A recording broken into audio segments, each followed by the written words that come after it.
नमस्कार, आप देख रहे हैं आज तक। मैं हूं आपके साथ रोहित सरदाना। शाम के 5 बजने वाले हैं। दंगल का कश्मीर में आतंकियों की कमर टूटी है, ये आंकड़े बता रहे। आज भी 5 आतंकवादी मार गिराए गए हैं।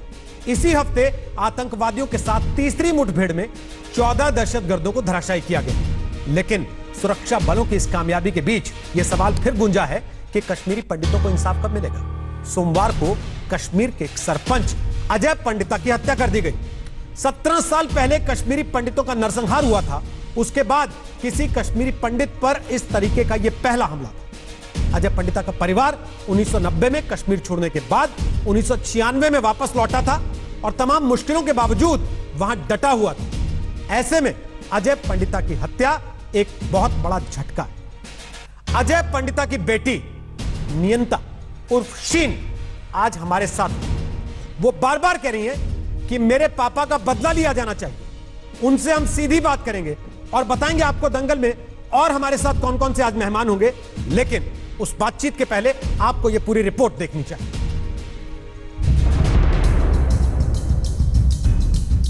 आतंक के खिलाफ महाअभियान में भारत के जांबाजों ने एक बार फिर बड़ी कामयाबी हासिल की। एक हफ्ते में तीसरे एनकाउंटर में आतंक के 5 चेहरे मिटा दिए गए। इस हफ्ते के तीनों एनकाउंटर दक्षिण कश्मीर के शोपियां में हुए हैं और इस बार आतंक की कब्रगाह बना है शोपियां का शुगु हंदवाह इलाका। मुठभेड़ तब शुरू हुई जब सुरक्षा बलों को जानकारी मिली थी कि इलाके में कुछ मिलिटेंट छुपे हो सकते हैं, जिसके बाद तलाशी अभियान शुरू हुआ और बाद में मुठभेड़। अगर एक हफ्ते की बात की जाए, शोपियान में ये तीसरी मुठभेड़ है सुरक्षा बलों और मिलिटेंटों के बीच में। शनिवार को हुई मुठभेड़ में 9 मिलिटेंट 2 अलग अलग जगहों पर मारे गए थे। सुरक्षा बलों की तरफ से फिलहाल इलाके में तलाशी अभियान भी जारी है। इस एनकाउंटर की बिसात बीती रात को बिछाई गई थी। सुबह 5:30 बजे आतंकियों से पहला संपर्क हो सका था। मारे गए आतंकी हिजबुल मुजाहिदीन और लश्कर-ए-तैयबा से जुड़े थे। आज 10 जून को 5 आतंकवादी ढेर किए गए। 8 जून को 4 आतंकियों का खात्मा हुआ था। 7 जून को 5 आतंकवादी मारे गए थे। 2020 में तकरीबन 100 आतंकवादियों को ढेर किया जा चुका है। पिछले 2 हफ्ते के अंदर 9 बड़े ऑपरेशन हुए हैं। इससे साफ जाहिर होता है कि पाकिस्तान और इसकी agencies Rajouri Poonch, international border और कश्मीर की जो सीमा है, चारों तरफ से अपने आतंकियों को धकेलने की ताक में जहां पर रहती है। आतंक के खिलाफ कश्मीर में जब ऐसी कामयाबी मिली तो वहीं सोमवार को आतंकियों ने भी कश्मीर में सरपंच रहे अजय पंडिता की हत्या की थी। ये सिर्फ हिंदुओं की है। इनको बोलो यहाँ से जाओ, यहाँ से जाओ, जाओ पाकिस्तान। 1990 के दौर में कश्मीर में हिंदू सरपंच अक्सर निशाने पर आते थे। लंबे समय बाद कोई हिंदू सरपंच आतंक का शिकार बना है। आर्टिकल 370 के खात्मे के बाद कश्मीर में हिंदू सरपंच निशाने पर है। ये बात खुद अजय पंडिता ने तकरीबन 6 महीने पहले कही थी। कश्मीर में आतंक के खिलाफ कड़े अभियान के बावजूद अभी बड़ी चुनौती सामने खड़ी है। ये बात अजय पंडिता की हत्या से साबित होती है। श्रीनगर से अशरफ वाणी के साथ सुनील जी भट्ट, जम्मू आज तक। आपको बता दें कि दंगल में आज हमारे साथ गौरव भाटिया होंगे, वो बीजेपी का पक्ष रखेंगे। हमारे साथ राजीव त्यागी होंगे, वो कांग्रेस का पक्ष रखेंगे। हमारे साथ इफ्तिखार मिसगर होंगे, जो कि पॉलिटिकल कमेंटेटर हैं, कश्मीर से आते हैं। और हमारे साथ सुशील पंडित हैं, वो रूट्स इन कश्मीर के साथ जुड़े रहे हैं, वो भी कश्मीर से आते हैं और पॉलिटिकल कमेंटेटर हैं। लेकिन आप चारों से हम बात करें उसके पहले हमारे साथ नियंता उर्फ शीन इस वक्त मौजूद हैं। शीन का परिचय आपको दे दें।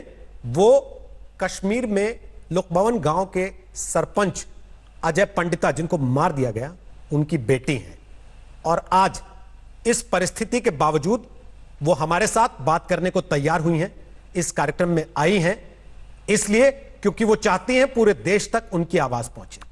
शीन, धन्यवाद आपका आने के लिए। हम भी चाहते हैं कि आपकी आवाज देश के लोगों तक पहुंचे, देश की सरकार तक पहुंचे। आपके पिता ने सरपंच बनने के बाद सुरक्षा मांगी थी शीन, उनको धमकियां मिलती थी, या फिर क्या था जो उनकी हत्या की वजह बना? आप बताएंगे आज देश को। सर, जब मेरे पापा ने सिक्योरिटी मांगी थी, अब कोई इंसान बेफालतू तो सिक्योरिटी मांगता है नहीं। जब तक कोई डर ना हो, जब तक एक थ्रेट ना आई हो, कुछ कभी मतलब पापा जो थे वो ऑब्वियसली फैमिली के लिए तो हर कोई डर जाता है, तो उन्होंने जब सिक्योरिटी मांगी, किसी रीजन से मांगी, एंड दूसरी बात, जब वो सरपंच इलेक्ट हुए तब गवर्नमेंट की तो रिस्पॉन्सिबिलिटी थी ना उनको सिक्योरिटी प्रोवाइड करना, तो क्यों नहीं की? वो जो चीज उनको मिलनी चाहिए वो भी वो मांग रहे थे, मांगने के बाद भी नहीं मिली। गलती किसकी? ऑब्वियसली गवर्नमेंट की। फिर ये कहते हैं कि देश के लिए कोई ये नहीं करता, देश के लिए कोई ऐसे नहीं करता, देश के लिए कोई वैसे नहीं करता। जो देश के लिए करता है उसको भी कुछ नहीं मिलता, तो क्या फायदा सर? इसी वजह से तो बहुत सारे लोग पीछे हट जाते हैं। अगर आज पापा का बदला भी नहीं लिया गया तो क्या क्या एग्जाम्पल पड़ेगी देश पे? पहली बात, जो उनको मिलना चाहिए था वो मांग रहे थे, मांगने के बाद भी उनको मिला नहीं। अब इससे ज्यादा मैं क्या प्रूव करूं? इससे ज्यादा मैं क्या बोलूं इंडिया को? उन्होंने अपने नाम के आगे भारतीय लगा दिया। उन्होंने कहा, जब वो मेरे को कहते थे, शीन अगर कभी भी मुझे कुछ होगा ना, मेरी आइडेंटिटी ही इंडिया होनी चाहिए। अपने नाम के आगे तभी भारतीय लगा दिया उन्होंने। इतना प्यार करते थे इंडिया से। वो कोई सोल्जर नहीं थे, वो कोई मतलब उनको कोई मतलब एक होता है ना कि तुम जब आर्मी में जाते हो, तुम पुलिस ऑफिसर बनते हो या फिर ऐसा कोई काम करते हो, तो तुम्हें पता होता है तुमने जान हथेली पे खुद लाई है, तुम्हें इंडिया को सर्व करने के लिए तुम खुद आगे आए हो। मेरे पापा तो इनमें से, मैं ये नहीं कह रही कि वो लोग कुछ नहीं थे, वो लोग बहुत बहुत बहुत ब्रेव लोग हैं और मैं उन लोगों पे बहुत प्राउड करती हूँ, बहुत ज्यादा, अब तो और ज्यादा, बहुत ज्यादा। लेकिन एज अ सरपंच, एक सरपंच, अच्छा ऐसे भी तो गांव में सरपंच होते हैं ना, कितने सारे सरपंच होते हैं। उनका काम क्या होता है? वो अपने गांव को देखते हैं, संभालते हैं, जो होता है उधर ही होता है। फिर अगर उनको थ्रेट आई, कोई कुछ करता है, उनका एक सिग्नेचर चाहिए होता है ना, बस एक सिग्नेचर से उनका काम हो जाता है, वो सिग्नेचर कर देते हैं। पापा ने इंडिया से प्यार किया, सिर्फ अपने एक छोटे से गांव से प्यार नहीं किया, उन्होंने पूरे इंडिया से प्यार किया। उन्होंने पूरे इंडिया के लिए जो वो करना चाहते थे। अगर मैं कह रही हूँ, अगर मेरे पापा अभी जिंदा होते ना, ऑब्वियसली मेरे पापा के जैसे काम थे ना, मेरे पापा के जैसे कर्म थे, वो बहुत आगे जाते और वो इंडिया को सर्व करते, कभी पीछे नहीं हटते, कभी भी नहीं हटते। अभी भी देश की सेवा ही कर रहे थे शीन, अभी भी सेवा ही कर रहे थे देश की। सर देश की सेवा कर रहे थे, देश उनकी सेवा कब करे? सेवा की बात भी नहीं है sir, responsibility, little bit responsibility, छोटी सी रिस्पॉन्स। मैं ये नहीं कह रही कि मैं कोई बड़ा सा ये बना रही हूँ कि भाई हाँ देयर वाज समवन जो करना है। मैं मानती हूँ कि आर्मी ऑफिसर्स भी यही करते हैं, पुलिस वाले भी यही करते हैं, मानती हूँ मैं, अच्छी तरह मानती हूँ मैं कि उनका भी ऐसा ही लाइफ होता है, उनके भी, वो भी अपनी जान हथेली पे लेके घूमते हैं। बट सर हम हर कोई सिविलियन ये सब करने की हिम्मत नहीं करता है। मेरे पापा कश्मीर में कश्मीरी पंडित जाने से कितना कतराते थे। वो वहां गए ही नहीं, उन्होंने वहां पे सर्व किया, वो जितना कर सकते थे उतना किया, उससे ज्यादा करना चाहते थे वो, जितना उन्होंने अभी तक किया है उससे ज्यादा कितना। मेरे को पता है ना, मेरे से बात करते थे ना, मैं जानती हूँ वो उस छोटे से गांव लुकभवन से कश्मीर तक, कश्मीर से स्टेट तक, स्टेट से पूरे इंडिया में उन्होंने कितनी प्लानिंग कर रखी थी, मैं क्या क्या करूंगा, मैं ऐसे करूंगा। शीन तब तक तू भी बड़ी हो जाएगी ना, तू भी IAS ऑफिसर बनना, हम दोनों मिलके करेंगे, जो करेंगे साथ में करेंगे। अब मैं क्या बोलूं, क्या करूं? इतनी रिक्वेस्ट है ना मेरी गवर्नमेंट से कि उन लोगों को ढूंढो। जो एक तो पहले मुझे एक बात बताओ, जिन्होंने ये किया उनको इतना डर भी नहीं, उन्होंने सामने आके बोला हाँ हमने किया, हाँ हमने, TRF ने सामने आके बोला हाँ हमने किया है जो किया है। मैं भी, चलो मेरा चैलेंज छोड़ो, चैलेंज तो उन्होंने इंडिया को थ्रो कर दिया, भाई हमने किया जो किया है। अच्छा मेरे पापा, अगर मैं मान लेती हूँ मेरे पापा एक सरपंच थे, चलो जो भी छोटे से गांव के सरपंच थे, क्या जरूरत पड़ी TRF को उनको मारने की? भाई शेर के शिकार के लिए शिकारी भी वैसा ही चाहिए होता है ना। लगता है शीन, आप उस गांव के आखिरी कश्मीरी पंडित परिवार, उनको इसलिए मारा गया कि वो कश्मीरी पंडित थे या इसलिए कि वो सरपंच बन गए थे, चुनाव लड़ लिया था उन्होंने? सर हर्ट तो यही कर रहा है ना सबसे ज्यादा, कि उन्हें इसीलिए मारा गया क्योंकि वो एक पंडित थे। इनफैक्ट मैंने सोशल मीडिया पे मैसेजेस पढ़े, पहले तो उन लोगों के पढ़े ऑब्वियसली जिन्होंने मेरे पापा को अप्रिशिएट किया, थैंक यू। दूसरे वो भी आ रहे थे जो कह रहे थे यस अच्छा हुआ, no Hindu can rule us, no Kashmiri Pandit will be there in Kashmir, there is no Kashmiri Pandit who will rule over Kashmir. पहली बात तो ये, मेरे पापा रूल नहीं कर रहे थे, उनकी वो मेंटालिटी नहीं थी कि वो रूल करे। He was there for serving the country, he was serving the country, वो सेवा कर रहे थे, वो कोई रूल नहीं, उनका कोई मेंटालिटी रूल वाला नहीं था। और दूसरी बात ये, उन इंसानों को ढूंढना अब इस कंट्री का फर्ज है, वो सच में है इस कंट्री का फर्ज। अगर मैं नहीं डरती, मैं बच्ची हूं ना, अभी मैं नहीं डरती, तो इस कंट्री में कितने जवान हैं, हमारे कितने मिनिस्टर्स हैं, वो क्यों डरे भाई? इंडिया क्यों डरे किसी से? इंडिया ने इतने महान महान लोगों को जन्म दिया, इतने निडर लोगों को जन्म दिया है, क्यों डरे इंडिया वाले किसी से? ऐसे तो बड़े सारे नेशनलिटी बोलते हैं हम इंडियन है, इंडियन बोलने में तो ज्यादा फक्र आता है ना इंसान को, हम हिंदुस्तानी हैं, हिंदुस्तानी नहीं डरता किसी से। हम अगर, और सबको पता है सर, पूरे वर्ल्ड में किसी के पास मैकेनिकल पावर है, किसी के पास कुछ है, न्यूक्लियर पावर, इंडिया के पास सर मैन पावर इसलिए ज्यादा है क्योंकि हम निडर हैं, हम सीना ठोक के आगे आते हैं, बोलो भाई क्या करोगे, जो करना करो, यहाँ खड़े हैं, तो क्यों डरे इंडिया वाले किसी से? डरना वरना किसी से नहीं होता है। 370 को हटे हुए काफी समय हो गया, कहा गया था कि 370 हटेगी तो कश्मीरी पंडित वापस आ सकेंगे, बच सकेंगे। इसके बाद आपको लगता है वापसी के हालात हैं कश्मीरी पंडितों की? सर पहली बात तो ये, मेरे बाबा ने 370 के हटने का वेट किया नहीं, पहले भी बहुत बार बोल चुकी हूँ, he was a brave personality, so am I. 370 जब हटा भी, तब भी मैंने पापा को बोला पापा 370 हट गया, and he was like so what, एक आर्टिकल ही तो था, हट गया तो ठीक है, अगर कुछ अच्छा हुआ तो हम खुश हो जाएंगे, नहीं हुआ तो we are there for the country. उनको ये सब नहीं था दिमाग में कि 370 हटा ये वो। और सर रही बात कश्मीरी पंडित्स के वहां जाने की या फिर वहां सेफ होने की, पहली बात तो ये, निडर हम है, पापा निडरता से वहां गए, वहां रहे, वहां सर्व किया, हम सब भी, हमारी पूरी फैमिली है वहां पे, और अभी भी जाएंगे वापस, हम डरते वरते किसी से नहीं है, हमारा घर है वो, हमारी मदरलैंड है वो, क्यों नहीं जाए वापस। और रही बात सेफ्टी की, सर सेफ्टी ये प्रोवाइड, सर एक बात है, जो गवर्नमेंट होती है, जो गवर्नमेंट है इंडिया की, वो किस लिए है? इंडिया को संभालने के लिए ना, वहां के लोगों को संभालने के लिए ना, उनकी सेफ्टी के लिए ना। हम तो निडरता से जाएंगे, हम नहीं डरते, हम तो आएंगे आगे, फिर सेफ्टी उनके हाथ में, उनको प्रूव करना हम सेफ रखेंगे। हम तो बिना 370 के हटने से पहले भी चले गए, हमें कोई डर नहीं लगा। सेफ्टी सर, पापा ने सिक्योरिटी मांगी भी, उनको तब भी नहीं मिली, लेकिन हम वापस कहाँ आए, वापस आए क्या कि हम नहीं भाई हमें सिक्योरिटी नहीं मिली हम वापस आ जाएंगे, वो तब भी रहे। ब्रेवरी थी, सिक्योरिटी उनका काम है। नहीं, अब जब ये हो गया तब भी डर नहीं लग रहा आपको? डर सर, सामने बोल रही हूँ, अभी भी बोल रही हूँ, मैं डरती वरती किसी, ना मेरा बाप किसी से डरता था, ना मैं किसी के बाप से डरती हूँ। यहाँ पे मैं अभी भी बोल रही हूँ, कश्मीर तो वापस जाएंगे। और मैं ये भी कह रही हूँ, पहली बात तो ये, अगर पहली बात मेरे पापा को जहां शूट किया गया, जहां उनके साथ ये इंसिडेंट हुआ, वहां जाके चेक कराओ। वहां हमारा गांव लुकभवन है, अनंतनाग साइड पे पड़ता है, डूरू डिस्ट्रिक्ट है, वहां चेक कीजिए, उसके आजू बाजू जितने गांव है वहां चेक कीजिए, वहां देखिए क्या कौन है क्या है, पता कीजिए लोगों से। पहली बात तो मेरे को इतना यकीन है, लोग बोलेंगे नहीं डर के मारे, क्योंकि हर एक में मेरे पापा जैसी ब्रेवरी ना होती है, लेकिन फिर भी कुछ तो होंगे ना हिम्मत वाले, कुछ होंगे थोड़े बहुत। इतनी उम्मीद रख सकती कि कुछ में, थोड़े बहुत लोगों में इंसानियत बची होगी। या फिर हमारी फोर्सेज है, उन्हें उनके इंटेलिजेंस के बेसिस पे भी तो लिया जाता है ना। यही टाइम होता है वो अपनी अक्ल लड़ाए, वो अपना दिमाग लगाए, वो यूं करके सब कुछ निकाले, इसी काम के लिए होती है।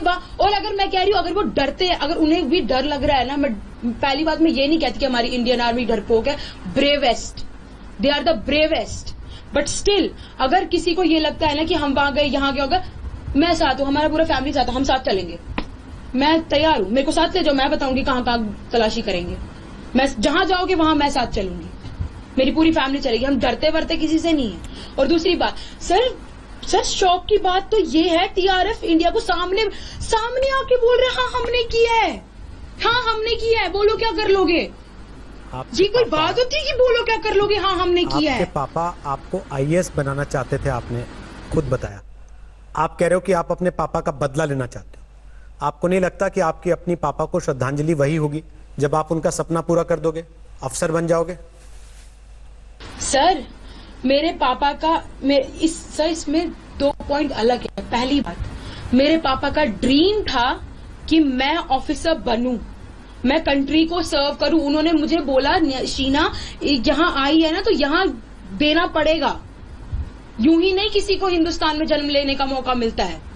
India is not the country of someone एरा गैरा, it is the country of bravest people, it is the country of proud people. यहाँ मैं नहीं कहती कि मैं कोई इतनी वो हूं कि भाई IAS, जो भी अगर नहीं भी बन पाई सर, अगर मैं सिविलियन भी रही, कुछ भी, I am always there for India. जान दे सकती हूं मैं, मेरे को डर नहीं लगता उसमें, बिल्कुल नहीं लगता।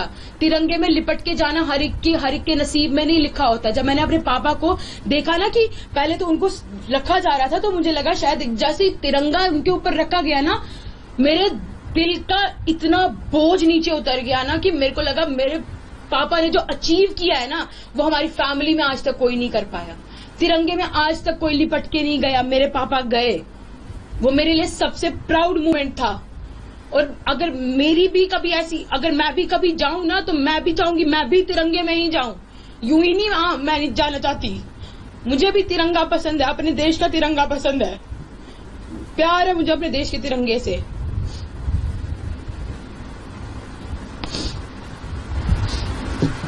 और रही बात दूसरी, आपने कहा कि पापा का बदला, सर पापा ने कंट्री के लिए किया, बदला कंट्री को लेना है।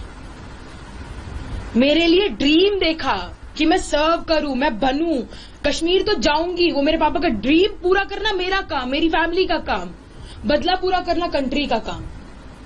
ये कंट्री का काम है क्योंकि पापा ने कंट्री को सर्व किया है तो कंट्री उनको वापस करेगी। शुक्रिया शीन, आज तक पर आने के लिए, इस परिस्थिति में भी हमसे बात करने के लिए और देश के सामने अपनी बात रखने के लिए। ये बहस का कार्यक्रम है। गौरव भाटिया, राजीव त्यागी, इफ्तिखार मिसगर, सुशील पंडित, आप सब लोग हमारे साथ इस समय लाइव मौजूद हैं। इस बेटी को आप सबने सुना है। इसको सुनने के बाद हिम्मत बचती है आप लोगों में से किसी की कि बहस करें और ये जताएं कि देखो हम तो कमाल कर रहे हैं, इस पार्टी ने ऐसा कर दिया था, उस पार्टी ने वैसा कर दिया था और हमने तो जाने क्या कुछ कर दिया है। और सुशील पंडित, किसी परिवार को यह भरोसा होगा वापस कि 370 हट गई, इतने महीने हो गए, अब हम जाके सुरक्षित वहां पे रह सकते हैं, जबकि ये बच्ची कह रही है कि मुझे डर नहीं लगता, मैं तो वापस चली जाऊंगी अभी भी अपने गांव में। रोहित जी, मन करता है कि इस बच्ची को सुनता रहूं, इसके एक एक शब्द में जो वेदना है और जो संकल्प है वो हम सब भारतीयों की आत्मा में घुसे। जिसने अपने पिता को 2 दिन हुए खोया है, 1 दिन हुए उसको अग्निदाह होते देखा है, उसके भीतर से एक एक शब्द जिस संकल्प के साथ, जिस साहस के साथ निकल रहा है, पूरे देश को वही सुनना है। उसके ऊपर बहस की कोई गुंजाइश नहीं है। किस बात पर बहस करें हम? किस बात का विवाद है? यह वह परिवार है, यह वह समुदाय है जो एक तरफ घृणा का पाठ है और दूसरी तरफ उपेक्षा का पाठ है। इन 2 पार्टों में पिस रहा है। घृणा उन इस्लामी आतंकियों की है जो हमारे अस्तित्व को मिटाना चाहते हैं, केवल हमको अपने घरों से, अपनी जमीन से बेदखल नहीं करना चाहते, वो हमारी स्मृतियों को भी मिटाना चाहते हैं। हमारे जो अवशेष बचे हैं, खंडहर बचे हैं, उनको तक मिटाना चाहते हैं वहां से। और दूसरी तरफ एक ऐसी व्यवस्था है, एक ऐसी राजनीति है, एक ऐसी सरकारें हैं, ऐसा नेतृत्व है जिसके लिए इन जानों की कोई कीमत नहीं है। इन बच्चियों के संकल्पों की, स्वप्नों की कोई कीमत नहीं है। एक एक नागरिक, एक एक देशभक्त के अंदर जलती हुई ज्वाला की कोई कीमत नहीं है। हुर्रियत को सालों साल सैकड़ों करोड़ रुपए सिक्योरिटी पे खर्च करती है ये सरकारें। उनकी आवभगत में, उनकी एयर टिकट्स में, उनके होटल बिल्स में, उनके पेट्रोल के खर्च में, उनके इलाज में उनको दुनिया भर घुमाती हैं ये सरकारें। और जो जान हथेली पर लेकर अपने घर जाता है, चुनाव लड़ता है, अपने बागीचे फिर से खड़े करता है, उसके लिए एक ढेला नहीं है, उसके अंतिम संस्कार में सरकार का एक व्यक्ति नहीं आया, सहानुभूति जताने नहीं आया, हाल पूछने नहीं आया इस परिवार का। तो एक तरफ उपेक्षा है, व्यवस्थागत उपेक्षा है, और दूसरी तरफ वो घृणा है, जिहादी घृणा है। और इन दो पार्टों के बीच में देशभक्त पिस रहा है कश्मीर में। ठीक, इफ्तिखार मिसगर, आप तो ये कहते हैं ना कि हम कश्मीरियों की आवाज उठाते हैं, इनको कश्मीरी नहीं मानते क्या? मानते हैं,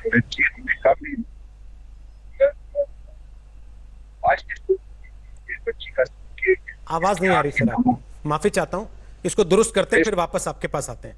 कुछ तकनीकी गड़बड़ लगती है। गौरव भाटिया, इस बच्ची को सुनने के बाद तकलीफ हुई, कष्ट हुआ, या आज भी पीठ थपथपाएंगे कि देखो हमने 5 आतंकवादी मार दिए?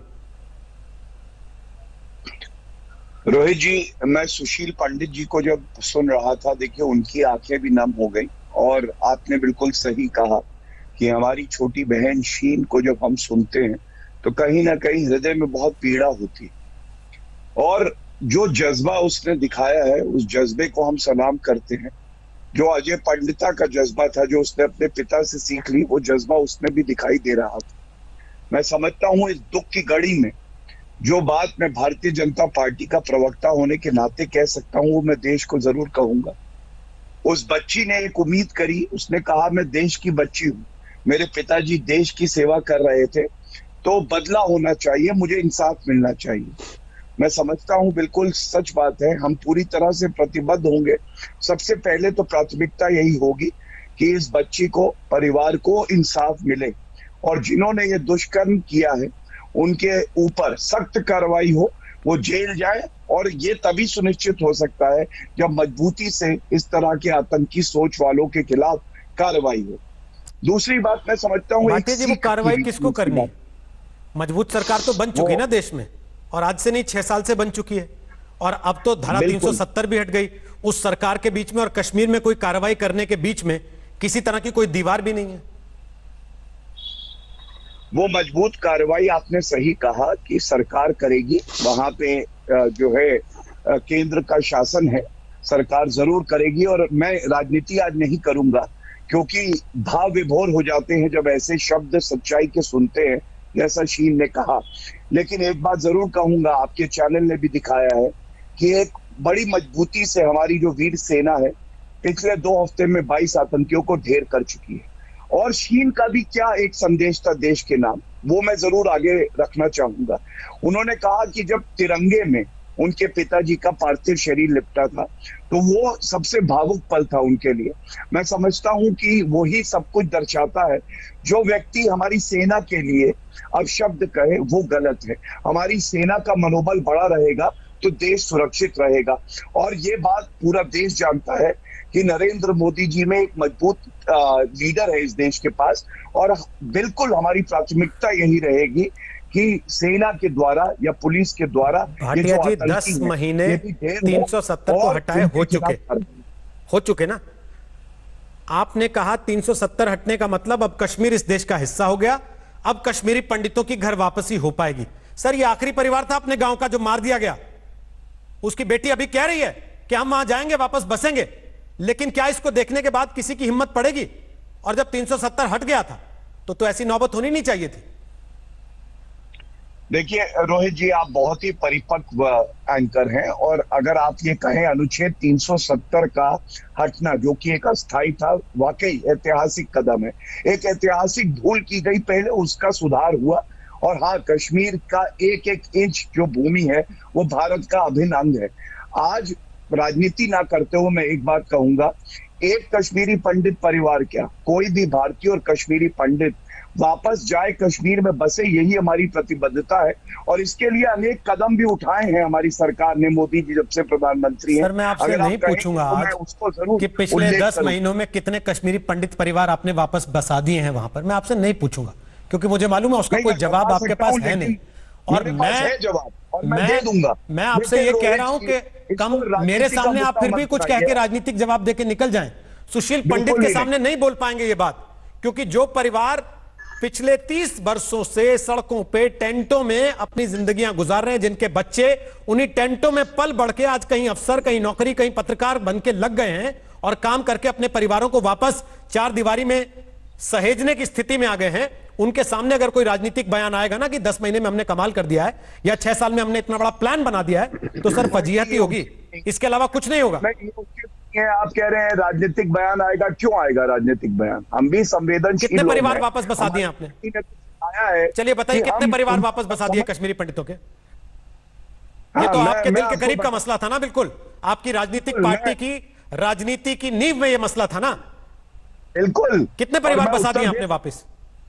हाँ, मैं आपको बता दूं अगर आप समय दे।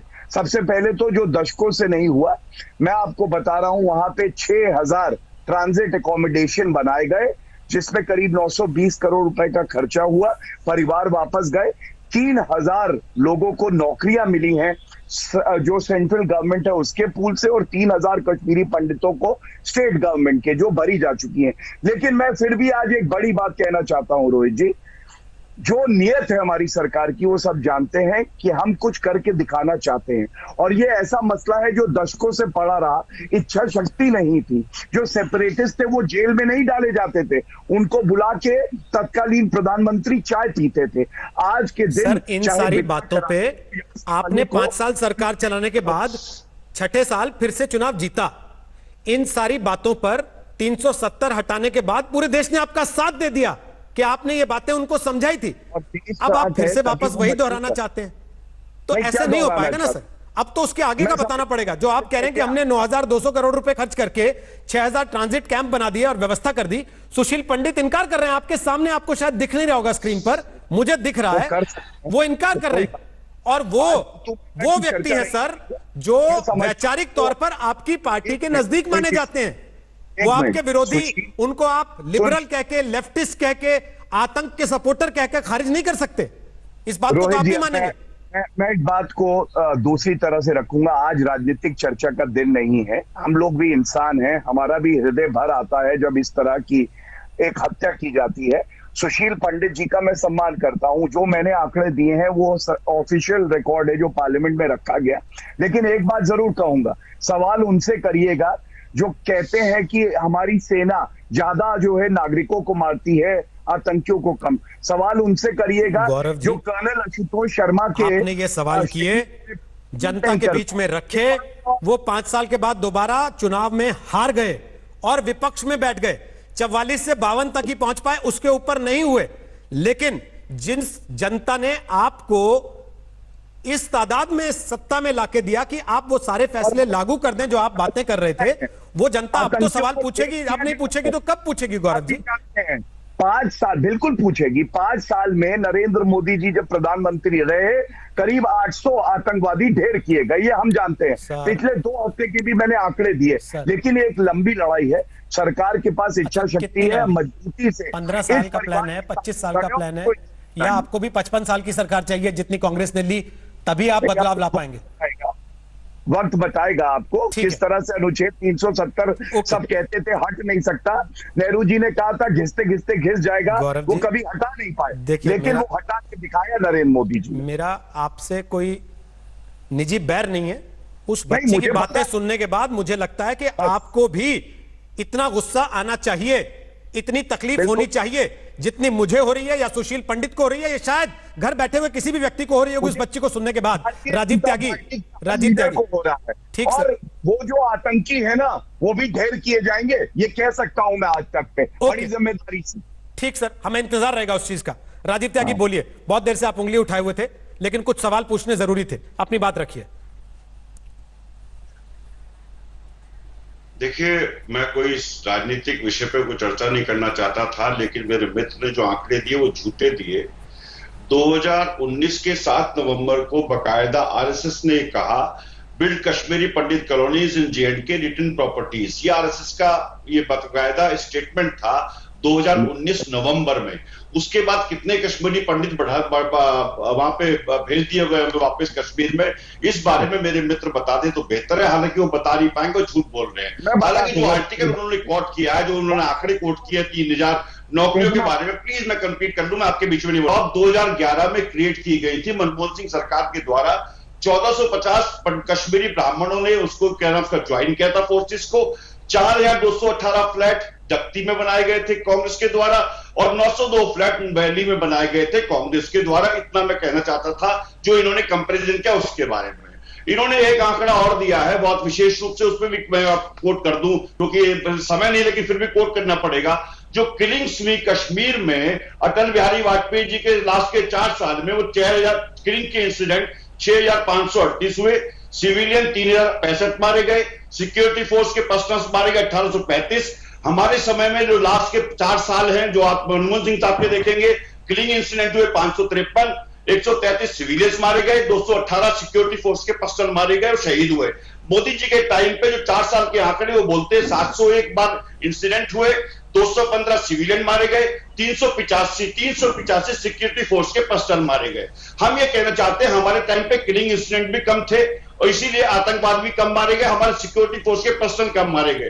ये जो वाकया हुआ है, पंडिता जी ने निश्चित रूप से सरकार से आग्रह किया था कि उनको सिक्योरिटी दी जाए। लास्ट सेंटेंस कह दूं, उसके बाद सवाल पूछ लीजिएगा प्लीज। आपने गौरव जी को बहुत मौका दिया है। तो मैं उनसे सवाल ही पूछ रहा था, मैं बहुत स्पष्ट नॉन पॉलिटिकल बात कहना चाहता हूं। हाँ, नॉन पॉलिटिकल बात कहना चाहता हूं बहुत स्पष्ट। कश्मीर के भूभाग से हम सभी को प्यार है। कश्मीर भारत माता का मुकुट है, लेकिन हमें यह भी समझना पड़ेगा कि कश्मीर में जो डिस्टर्बिंग एलिमेंट है वो मुट्ठी भर है, उन पे क्रैकडाउन सरकारों को करना चाहिए, इसमें कोई संशय नहीं है। आर्टिकल 370 पूर्णतः खत्म हुआ। हालांकि 1954 से लेके 1986 के बीच में आर्टिकल 370 को घिस दिया गया था। मैं 3 बार इसलिए कहा कि इसको हिस्ट्री में चेक कर लीजिए। घिस दिया गया था कह के, वो घिसा तो सर समय के साथ था ना, उसको घिसने में कांग्रेस का कोई रोल नहीं था, लेकिन उसको लाने में कांग्रेस का रोल जरूर था। उसको आप कभी स्वीकारेंगे नहीं। पहली चीज, क्या आप कभी इस बात को स्वीकार करेंगे कि आज जो परिस्थिति है कश्मीर की, वो चाहे भौगोलिक तौर पे हो, पाकिस्तान की वजह से हो, आतंकवाद की वजह से हो, या 1990 की परिस्थिति हो, उसके पीछे कांग्रेस की जिम्मेदारी बनती है, जो कांग्रेस लेने को तैयार नहीं हुई आज तक? आप आज स्वीकार करेंगे अगर आप गैर राजनीतिक बयान दे रहे हैं तो? मैं जवाब देता हूं। बिल्कुल गैर राजनीतिक बयान देता हूं। बहुत स्पष्ट कहना चाहता हूं, आर्टिकल 370 में निश्चित रूप से कॉन्स्टिट्यूशन में प्रावधान किया गया और पंडित नेहरू के समय पे किया गया, लेकिन 1954 से लेकर 1986 तक आर्टिकल 370 स्पष्ट बोलिए ना, आप तो साफ बोलने के लिए जाने जाते हैं। कहो तो मैं पूरी 1954 से लेकर 86 स्पष्ट बोलिए ना सर। क्या आप मानते हैं कि 370 लाकर बैकडोर से कांग्रेस ने गलत किया था और कश्मीर की जो आज हालत है उसके लिए वाकई इतिहास की गलती जिम्मेदार है? विदाउट 37 सुनिए, जो भी आज तक के सम्मानित दर्शक मुझे सुन रहे हैं, आजादी के समय में जब हम आजादी ले रहे थे, कश्मीर जो आया था आर्टिकल 370 की वजह से आया था। आर्टिकल 370 लगाना उस टाइम की तात्कालिक परिस्थिति थी। उसके बाद आर्टिकल 370 को कमजोर करने के टाइम पे जो पाकिस्तान से समझौता हुआ 1971 के समझौते के समय पे यह तय हो गया था कि जो भी बातें होगी पाकिस्तान से टू नेशन थ्योरी के हिसाब से होगी। पाकिस्तान इसके लिए जिम्मेदार है, पाकिस्तान पे क्रैकडाउन करना चाहिए। मैं एक वक्तव्य और देना चाहूंगा लास्ट में, बिल्कुल बहुत स्पष्ट, कि कश्मीर वो में कहेंगे नेहरू जी जिम्मेदार, आप कह दीजिए पाकिस्तान जिम्मेदार है। कश्मीरी गलत नहीं है, इस देश की जनता बेवकूफ बनती रहेगी सर, नहीं सुनिए, और मरते रहेंगे वहां अजय पंडिता जैसे लोग, कभी धर्म के नाम पर, कभी राजनीति के नाम पर, कभी बेवजह से। देखिए सुनिए, पंडित बहुत स्पष्ट मैं कहना चाहता हूं, आर्टिकल 370 में लंबी बहस करने के लिए चुनौती देता हूं मैं भारतीय जनता पार्टी। अब क्या करेंगे उसको बहस करके सर? हट गया अब तो वो 1954 से अब तो रद्दी की टोकरी में चला गया ना राजीव जी। अब उस पर बहस करके क्या हासिल है? तो हम गए तो इनसे सवाल पूछ लीजिए।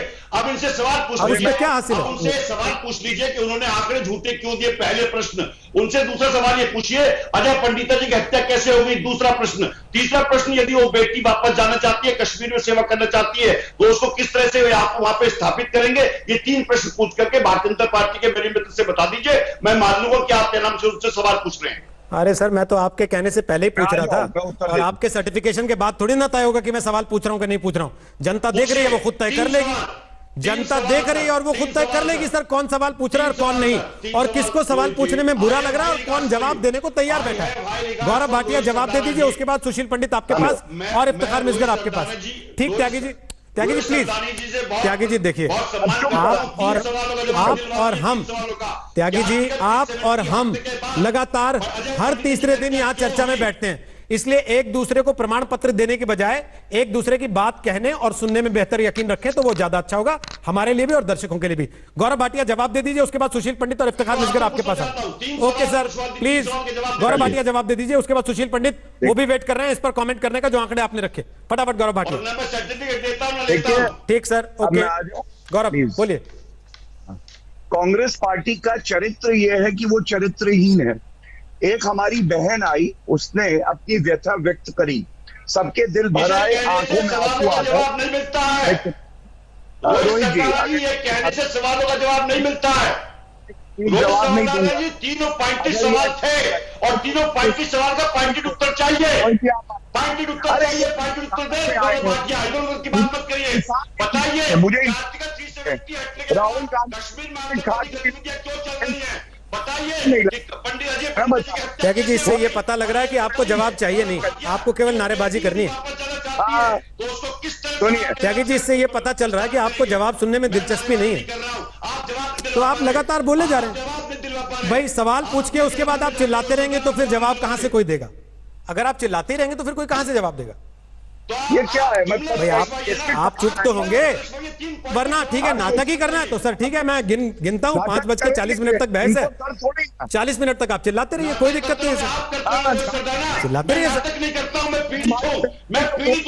अरे सर, यहां सबको समझ में आ रहा है देश के लोगों को कि कौन नाटक कर रहा है और कौन बात करने की कोशिश कर रहा है। मैं तो कह रहा हूं आप शांत तो रहिए।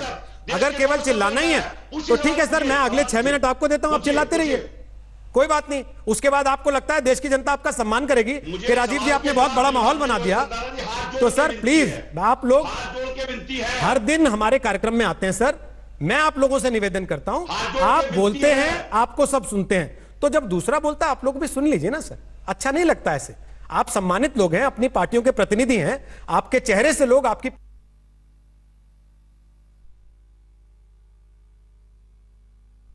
से अपनी अपनी बात करें, ताकि मुझे यहां दंगल के तरह आप लोगों के बीच में नहीं कूद, प्लीज चाहता नहीं हुई, अच्छा नहीं लगता, रिक्वेस्ट कर रहा हूं एक एक करके। सर ये जनता तय कर लेगी कौन किसका जवाब दे रहा है किसका नहीं। गौरव भाटिया फटाफट 40 सेकंड अगले आपके पास है, उसके बाद इफ्तिखार मिसगर से मैं एक भी सवाल नहीं ले पाया, उनके पास जाऊंगा। प्लीज गौरव बोलिए। राजीव जी, पॉइंटेड सवाल पूछने में भी 40 सेकंड लगते हैं, पॉइंटेड जवाब देने में भी 40 सेकंड लगते हैं, उसके लिए 4000 शब्दों का निबंध लिखना पड़ता है, जो आप कर रहे हैं इतनी देर से यहां पर। प्लीज देखिए, मैं पार्लियामेंट में जो आंकड़े दिए गए वो दे रहा था। राजीव जी फिर चिल्ला ही लीजिए, आप चिल्ला ही लीजिए राजीव जी। मुझे नहीं पता है कि आजकल कांग्रेस का मानसिक दिवालियापन क्यों हो गया है। पार्लियामेंट के आंकड़े दिए और मैं खड़ा हूं आंकड़ों के साथ। दूसरी बात, अनुच्छेद 370 अस्थायी था, ये 70 साल में नहीं हटा पाए, ये इनका उनका सवाल था। गौरव जी 370 हट गया, उन्होंने 370 पे ज्ञान देने की कोशिश की, मैंने कहा वो रद्दी की टोकरी में जा चुका, अब उस पे बहस करके कुछ हासिल नहीं है। गौरव जी संपर्क कट गया, वापस आएंगे गौरव, तकनीक आ गए वापस दिखने लगे। गौरव मेरा सवाल, उनका जो बड़ा सीधा सा सवाल था, वो कह रहे हैं पॉइंटेड सवाल है, पॉइंटेड जवाब दे दीजिए। उनका सवाल ये था, क्या इस बच्ची को वापसी की गारंटी दे सकते हैं आप सुरक्षित तौर पे?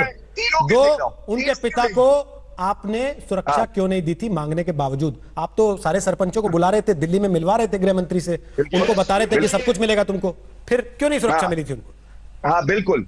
पहला सवाल का उत्तर मैंने दे दिया। पार्लियामेंट में जो आंकड़े थे, इन्होंने कुछ नहीं करा, हमने करा। इनके मैनिफेस्टो में अनुच्छेद 370 को बहाल रखने की बात थी और इनका क्या हश्र हुआ हमने देखा। अब दूसरा, किसने मारा? तो मैं बता दूं, सोच ने मारा है सबसे पहले, तो जो कांग्रेसी है। तभी मैंने कहा इनसे पूछेगा, जब गुलाम नबी आजाद का बयान आता है तो वो बयान क्या ठीक है? आप आर्मी को डिमोरलाइज करते हैं। चीन में आप देख रहे हैं राहुल गांधी किस पे सवाल उठा रहे हैं। गौरव जी आप चीन चले गए, जहां तक इन्होंने बात करी, मैंने ये सुनिश्चित करूंगा, मैं प्रवक्ता हूं, इनके पास जवाब नहीं है, इसलिए बीच में बोलता हूं। सर प्लीज साथ मिलेगा। अगर यार छोटी एक सेकंड आप लोग लड़ना बंद कीजिए, आप लोग लड़ना बंद मैं कीजिए। पूछ सकता हूं इनसे 85,000 स्क्वायर किलोमीटर का जो क्षेत्रफल है भारत का, वो पाकिस्तान को कैसे गया? जवाहरलाल नेहरू की गलती थी, बोले गया। अनुच्छेद 370 अस्थायी को हटाया क्यों नहीं? और एक आंकड़ा और दे दूं, आतंकी जो ढेर हो रहे हैं 2018 में डुलेंगे और राजीव जी ज्यादा हिलेंगे डुलेंगे तो कनेक्शन में गड़बड़ होगी। जैसे गौरव जी का कट गया था कनेक्शन, आपका भी बीच बीच में चेहरा जा रहा है, इसलिए आराम से बात कीजिए। आप लोग जानते हैं मोबाइल फोन के जरिए कनेक्टेड हैं आप लोग। गौरव फटाफट खत्म कीजिए, कंगना का एक बयान दिखा रहे हैं उसके बाद, और सुशील पंडित इफ्तिखार मिस्कर से कमेंट लेंगे। जरूर समय रहेगा तो जरूर दूंगा सर। गौरव फटाफट पूरा कीजिए। केवल एक बात ये कहूंगा, आंकड़े इनके सारे गलत होते हैं। ये कांग्रेस हेडक्वार्टर के आंकड़े हैं।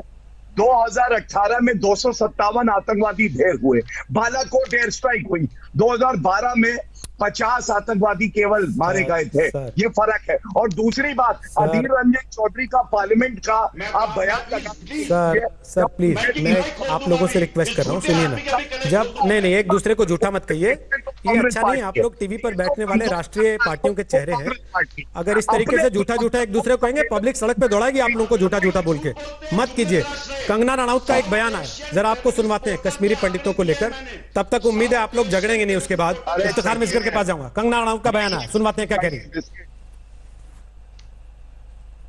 इस तरह का प्रचार हम अक्सर देखते आए हैं। जो भी हमारी फिल्म इंडस्ट्री के होनहार कलाकार हैं या जो इस देश में खुद को बुद्धिजीवी कहते हैं, अक्सर इस तरह के कार्ड्स लेके, हाथों में मोमबत्तियां लेके, पत्थर लेके, पेट्रोल बॉम्ब्स लेके सड़कों पे निकल जाते हैं देश को जलाने के लिए या किसी मुद्दे को अंतर्राष्ट्रीय बनाने के लिए। मगर उनकी मानवता तभी फूट पड़ती है जब इसके पीछे कोई जिहादी एजेंडा हो।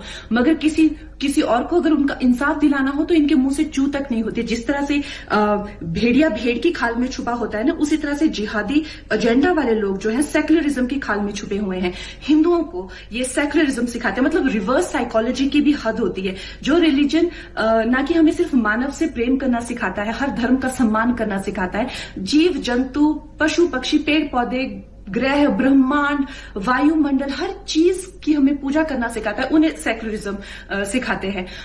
आप ये कश्मीर में जो अजय पंडित जी के साथ हो, वहां जो पंडितों की दुर्दशा है, कश्मीर में इस्लाम आया कैसे, आप बहुत अच्छी पुस्तकें भी लिखी गई है, आप देख सकते हैं इंटरनेट पे भी।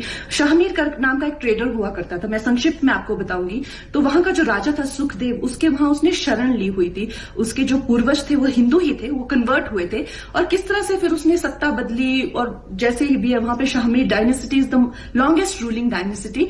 मगर उस तरह से फिर जैसे जैसे हिंदूज की पॉपुलेशन डिक्लाइन होती गई, 600-700 सालों में अब नाम मात्र रह गई है, उनको भी मार काट के हर दिन वहां खून की नदियां बहती है। तो ये सत्य है और इतिहास इस चीज का गवाह है कि जहां हिंदूज नहीं है वहां सेक्युलरिज्म भी नहीं है। तो मैं माननीय प्रधानमंत्री जी से ये निवेदन करती हूं कि पंडितों को कश्मीर वापस भेजा जाए और उन्हें उनकी जमीन दी जाए और वहां पे हिंदुइज्म की फिर से स्थापना की जाए। और अजय पंडित जी का बलिदान व्यर्थ नहीं जाना चाहिए। जय श्री राम। मेरी पंडितों की वापसी होनी चाहिए, अभिनेत्री कह रही है। इफ्तिखार मिस्गर, मैंने आपसे पहले जो सवाल पूछा था वापस वही पूछ रहा हूं। इन लोगों के लिए नहीं बोलते क्या आप? केवल उनके लिए बोलते हैं जो पत्थर फेंकते हैं? मैं भी वहां से स्टार्ट करूंगा रोहित जी। मेरा भी मैं बहुत टाइम से वेट कर रहा हूं। तो चाह रहा था सर, आपकी आवाज नहीं आ रही थी उस समय, मैं तो शुरुआत नहीं लाना चाह रहा था। बिल्कुल बिल्कुल, थैंक यू। देखिए हमारी आंखें भी नम होती है जब इस बच्ची का सुनते हैं, या वैसे ही किसी आदमी का सुनते हैं जिसका बेटा मर जाता है, जिसका भाई मर जाता है। लेकिन कल से जो हम देख रहे हैं यहाँ पे, किसी पे करम और किसी पे सितम, जाने बेवफा ये जुल्म न कर, ये कश्मीरी कम्युनिटी को आप अलग से चुमटे से उठा रहे हैं। अगर कश्मीरी मारा गया, ये चाहे विजय पंडित था या चाहे डॉक्टर गुरु था, ये कश्मीरी मारा गया। कश्मीरियों की बात नहीं चल रही है। यही आप करते हैं, यही आपने पहले किया होता तो आज ये स्थिति नहीं आती ना सर। तब तो आप पंडित और नॉन पंडित अलग करके देखते थे। पंडितों को किसी ने, देखिए कश्मीरी पंडितों के टेकर्स थे दिल्ली में, वो लोग उसके बाद गए। हम लोग 30 साल से यहाँ पे सफर कर रहे हैं, हमारे टेकर्स कहाँ हैं? जो टीवी पे ये आते हैं, इनको बोलिए आप कभी कश्मीरी पंडितों के उन हुर्रियत वाले आपके टेकर नहीं है क्या, जिनकी पैरवी के लिए आप बैठते थे टीवी पर? किसी की हमने तब भी कश्मीरियत की पैरवी की, इस मुल्क की पैरवी की, आज भी कश्मीरियत की पैरवी कर रहे हैं और इस मुल्क की पैरवी कर रहे हैं। अगर अगर अगर आप हमसे ये कहवाना चाहते हैं कि हम पंडितों के मारे जाने में खुश है तो ये आपकी भूल है। औरंगजेब को मार दिया गया रमजान के महीने में। चलिए सर, समय खत्म हो गया, बहस अधूरे में खत्म करनी पड़ रही है। और दुख की बात यह है कि सबने ये कहा कि हम राजनीतिक बयान नहीं देना चाहते, कोई राजनीतिक बातें नहीं करना चाहते। इस बच्ची की बातें सुनने के बाद बड़ा दुख हो रहा है, लेकिन उसके बावजूद बातें राजनीतिक तूतू मैमे में चली गई। अगर ये राजनीतिक तूतू मैमे से ही बाहर निकल आती तो शायद किसी हल की तरफ चीजें बढ़ती हुई दिखाई दे जाती है। एक छोटा सा ब्रेक ले रहे हैं। माफी चाहता हूं राजीव त्यागी, गौरव भाटिया, मैं भी चाहता था आप दोनों अपनी अपनी बात करें, लेकिन समय इजाजत दे नहीं रहा। ये एपिसोड यहां पर खत्म हो रहा है आज दंगल का, लेकिन आगे मौका मिलेगा तो इस बात को जरूर आगे बढ़ाया जाएगा। एक छोटा सा ब्रेक, आखिरी पड़ाव पर दंगल होगा, आप देखते रहिएगा आज तक। तो ब्रेक के बाद एक बार फिर आपका स्वागत है। आपको दिखाते हैं देश की राजधानी दिल्ली की तस्वीरें, जहां गर्मी से कुछ हद तक राहत मिल गई है। जी हां, दिन भर की उमस और गर्मी के बाद अभी फुहारें पड़ी हैं, मौसम ने करवट ली है, जिसके बाद राजधानी को राहत मिल गई है गर्मी से। ये तस्वीरें आप देख सकते हैं दिल्ली एनसीआर। बरसात आने के बाद मौसम ने पलटी मार ली है। सुबह से 40 डिग्री के आसपास तापमान जा रहा था राजधानी में, और उसके बाद अब देर शाम इस बरसात से लोगों को गर्मी से राहत मिल गई। हालांकि दफ्तर से वापसी का टाइम होता है, और अब लॉकडाउन खुलने के बाद ये बरसात सड़कों पर जाम का सबब भी बन सकती है।